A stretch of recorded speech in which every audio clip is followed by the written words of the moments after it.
லூசு முண்டை பேசாண்டு போட்டு வரவே போற படியில தொங்குறியா? சரி ஏறு உள்ள வாண்டு கனவுல சொன்னேன். ஐயோ ஆமாடு. சரி சரி பரவாயில்ல. அப்படின்னு நம்ம கீபோர்டு மாமா மாதிரி 6 அடி உயரம் நல்ல அழகான ஆளுடா. 6 அடி உயரம் நல்ல அழகான ஆளா? இல்ல ஒரு தடவை சொன்னேன். 6 அடி உயரம் 6 அடி உயரம் அழகான ஆளு. அழகான ஆளு. நம்ம கீபோர்டு மாமா மாதிரி. கீபோர்டு மாமா மாதிரி ஆட்ட சட்டமா இருந்தாரு. ஆட்ட சட்டமா இருந்தாரு. 3 மாசம் கழிச்சு அவருக்கு வாக்கப்பட்டேன். 3 மாசம் கழிச்சு அவருக்கு வாக்கப்பட்டேன். ஆமா. சரி சண்டால பழைய பையன் என்ன பண்ணாரு? குனிஞ்சாலும் போடுறியான்னு முந்தாலும் போடுறியான். குசுவா? ஆமாடா.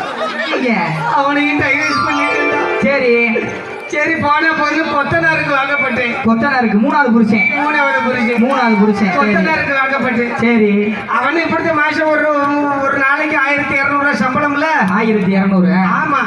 அப்ப எங்க வீட்டுல சொன்னாங்க ஒரு நாளைக்கு 1200 ரூபாய் சம்பளம்டாங்க. சரி வாக்கப்பட்டு ஏன் இப்படி வாழ்க்கை எப்படி